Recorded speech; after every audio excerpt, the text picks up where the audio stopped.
এক নম্বর প্রশ্ন, development means বিকাশ বলতে বোঝায় option A only physical growth, শুধু শারীরিক বৃদ্ধি, option B qualitative and quantitative change, গুণগত ও পরিমাণগত পরিবর্তন, option C increase in weight only, শুধু ওজন বৃদ্ধি, অপশন ডি লার্নিং অনলি, শুধু শেখা। এখানে সঠিক উত্তর হবে option B qualitative and quantitative change, অর্থাৎ গুণগত ও পরিমাণগত পরিবর্তন।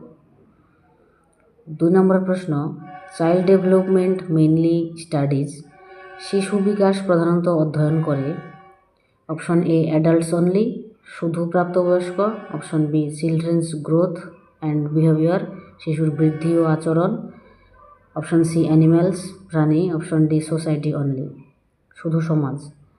তো এখানে সঠিক উত্তর হবে option B children's growth and behaviour, শিশুর বৃদ্ধি ও আচরণ।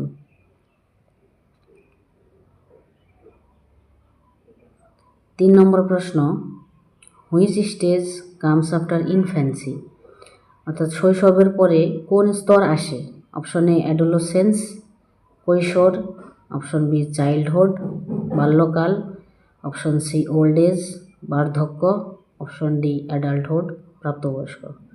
তো 3 নম্বর প্রশ্নের সঠিক উত্তর হবে অপশন বি, তো চাইল্ডহুড, শৈশবের পরে বাল্যকাল আসে।